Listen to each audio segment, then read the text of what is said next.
जयकारा गाई रानी दा, बोलो साचे दरबार की जय। बोलो माई मेरी सच्चियां जोता वाली माता तेरी सदा ही जय। श्री दुर्गा नवरात्र व्रत कथा। कथा प्रारंभ। बृहस्पति जी बोले, हे ब्रह्मा जी, आप अत्यंत बुद्धिमान, सर्वशास्त्रों और चारों वेदों को जानने वालों में श्रेष्ठ हो। हे प्रभु, कृपा कर मेरा वचन सुनो। चैत्र आश्विन माघ और आषाढ़ मास के शुक्ल पक्ष में नवरात्र का व्रत और उत्सव क्यों किया जाता है? हे भगवान, इस व्रत का क्या फल है, किस प्रकार करना उचित है और पहले इस व्रत को किसने किया, सो विस्तार से कहो। बृहस्पति जी का ऐसा प्रश्न सुनकर ब्रह्मा जी कहने लगे कि हे बृहस्पति, प्राणियों का हित की इच्छा से तुमने बहुत ही अच्छा प्रश्न किया है। जो मनुष्य मनोरथ पूर्ण करने वाली दुर्गा महादेवी, सूर्य और नारायण का ध्यान करते हैं, वे मनुष्य धन्य हैं। यह नवरात्र व्रत संपूर्ण कामनाओं को पूर्ण करने वाला है। इसके करने से पुत्र चाहने वाले को पुत्र, धन चाहने वाले को धन, विद्या चाहने वाले को विद्या और सुख चाहने वाले को सुख मिल सकता है। इस व्रत के करने से रोगी मनुष्य का रोग दूर हो जाता है और कारागार में पड़ा हुआ मनुष्य बंधन से छूट जाता है। मनुष्य की तमाम विपत्तियां दूर हो जाती हैं और उसके घर में संपूर्ण संपत्तियां आकर उपस्थित हो जाती है। कन्या और पाप बंध्या के इस व्रत के करने से पुत्र हो जाता है। समस्त पापों को दूर करने वाले इस व्रत को करने से कौन सा मनोरथ है जो सिद्ध नहीं हो सकता? जो मनुष्य इस अलभ्य देह को पाकर भी नवरात्र का व्रत नहीं करता, वह माता पिता से हीन हो जाता है, अर्थात उसके माता पिता मर जाते हैं और वह अनेक दुख भोगता है। उसके शरीर में कुष्ठ हो जाता है और वह अंगहीन हो जाता है। उसके संतानोत्पत्ति नहीं होती। इस प्रकार वह मूर्ख अनेक दुख भोगता है। इस व्रत को न करने वाला निर्दयी मनुष्य धन धान्य से रहित हो, भूख और प्यास के मारे पृथ्वी पर घूमता है और गूंगा हो जाता है।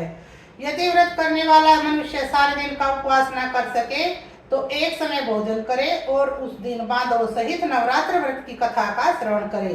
हे बृहस्पति, जिसने पहले इस महाव्रत को किया उसका पवित्र इतिहास सुनाता हूँ, तुम सावधान होकर सुनो। इस प्रकार ब्रह्मा जी के वचन सुनकर बृहस्पति जी बोले, हे ब्राह्मण, मनुष्यों का कल्याण करने वाले इस व्रत के इतिहास को मेरे लिए कहो, मैं सावधान होकर सुन रहा हूँ।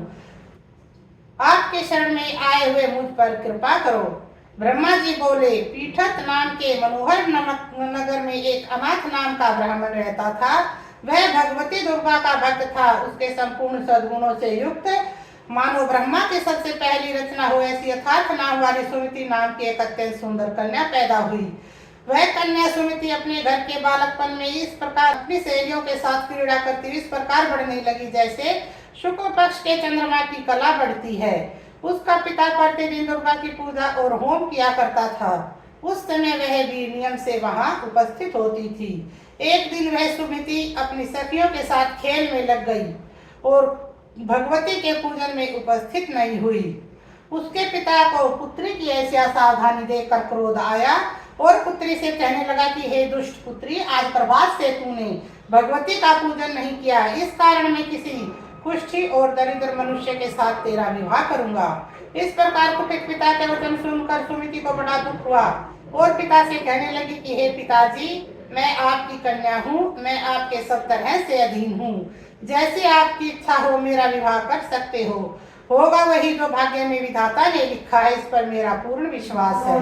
मनुष्य न जाने कितने मनोरथों का चिंतन करता है, पर जो भाग्य में विधाता ने लिखा है वही होता है।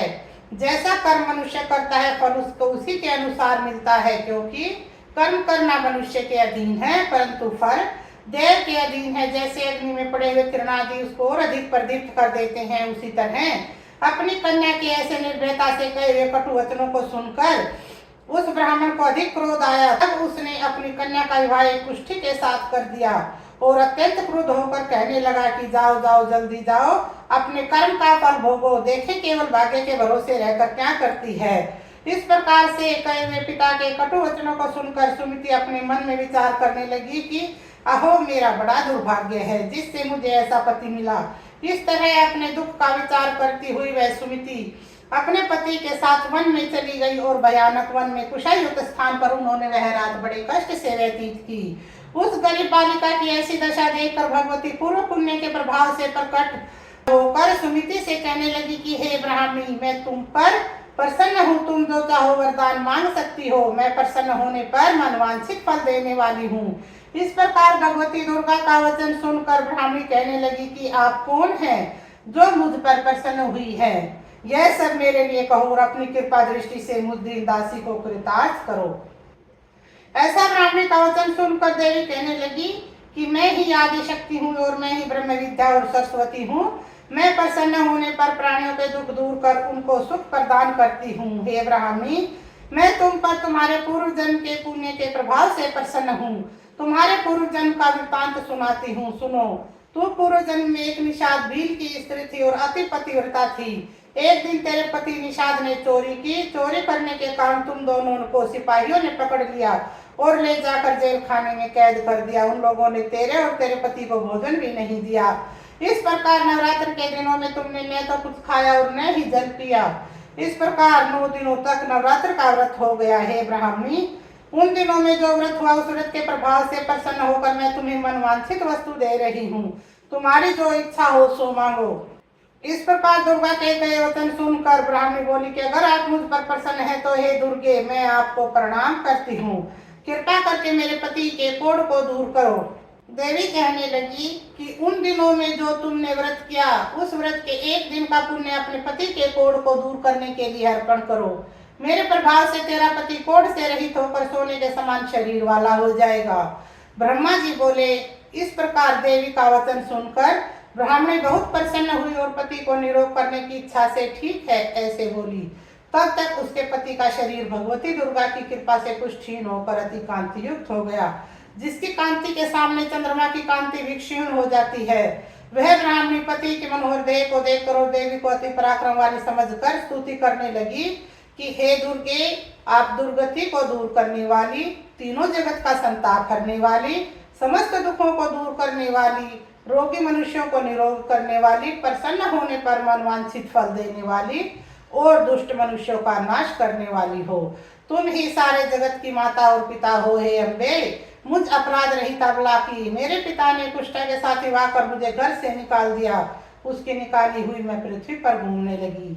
आपने ही इस आपत्ति रूपी समुद्र से मेरा उद्धार किया है। हे देवी, मैं आपको प्रणाम करती हूँ। मुझ दीन की रक्षा करो। ब्रह्मा जी बोले, हे बृहस्पति, इस प्रकार उस सुमति ने मन से देवी की बहुत स्तुति की। उससे की हुई स्तुति को सुनकर देवी को बहुत संतोष हुआ और ब्राह्मणी से कहने लगी कि हे ब्राह्मणी, तुम्हारे उदाले नाम का एक अति बुद्धिमान, धनवान, कीर्तिमान और जितेंद्र पुत्र शीघ्र ही पैदा होगा। ऐसा कहकर वह देवी उस ब्राह्मणी से फिर से कहने लगी कि हे ब्राह्मणी, और जो कुछ तेरी इच्छा हुए मनवांछित वस्तु मांग सकती हो। ऐसा भगवती दुर्गा का वचन सुनकर सुनीति बोली कि हे भगवती दुर्गे, अगर आप मुझ पर प्रसन्न है तो कृपा कर मुझे नवरात्र व्रत की विधि बतलाइए। हे दयावती, जिस विधि से नवरात्र व्रत करने से आप प्रसन्न होती हैं उस विधि और उसके फल को मेरे लिए विस्तार से वर्णन करें। इस प्रकार ब्राह्मणी के वचन सुनकर माँ दुर्गा कहने लगी कि हे ब्राह्मणी, मैं तुम्हारे लिए संपूर्ण पापों को दूर करने वाली नवरात्र व्रत की विधि बतलाती हूँ, जिसको सुनने से समस्त पापों से छूटकर मोक्ष की प्राप्ति हो जाती है। आश्विन मास के शुक्ल पक्ष की प्रतिपदा से लेकर 9 दिन तक विधि पूर्वक व्रत करें। यदि दिन भर का व्रत न कर सके तो एक समय भोजन करें।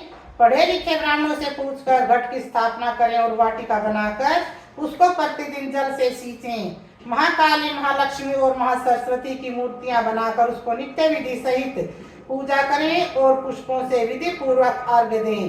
बिजोरा के फूल से अर्घ्य देने से रूप की प्राप्ति होती है। जायफल से कीर्ति, दाग से कार्य सिद्धि होती है। आंवले से सुख और केले से भूषण की प्राप्ति होती है। इस प्रकार फलों से अर्घ्य देकर यथाविधि हवन करें। खांड, घी, गेहूं, शहद, जो, तिल, बिल, नारियल, दाख और कदम से हवन करें। गेहूं से होम करने से लक्ष्मी की प्राप्ति होती है। क्षीर व चंपा के पुष्पों से धन और पत्तों से तेज एवं सुख की प्राप्ति होती है। आंवले से कीर्ति और केले से पुत्र की प्राप्ति होती है। कमल से राज सम्मान और दाखों से सुख संपत्ति की प्राप्ति होती है। व्रत करने वाला मनुष्य इस विधान से होम कर आचार्य को अत्यंत नम्रता के साथ प्रणाम करे और यज्ञ की सिद्धि के लिए उसे दक्षिणा दे। इस महाव्रत को पहले बताई हुई विधि के अनुसार जो कोई करता है उसके सब मनोरथ सिद्ध हो जाते हैं, इसमें तनिक भी संशय नहीं है। इन 9 दिनों में जो कुछ दान आदि दिया जाता है उसका करोड़ों गुना फल मिलता है। इस नवरात्र व्रत के करने से ही अश्वमेध यज्ञ का फल मिलता है। हे ब्राह्मणी, इस संपूर्ण कामनाओं को पूर्ण करने वाले उत्तम व्रत को तीर्थ, मंदिर अथवा घर में ही विधि के अनुसार करें। ब्रह्मा जी बोले कि हे बृहस्पति, इस प्रकार ब्राह्मणी को व्रत की विधि और फल बताकर देवी अंतर्ध्यान हो गई। जो मनुष्य या स्त्री इस व्रत को भक्ति पूर्वक करता है वह इस लोक में सुख पाकर अंत में दुर्लभ मोक्ष को प्राप्त होता है। हे बृहस्पति, यह दुर्लभ व्रत का महात्म्य मैंने तुम्हारे लिए बतलाया है।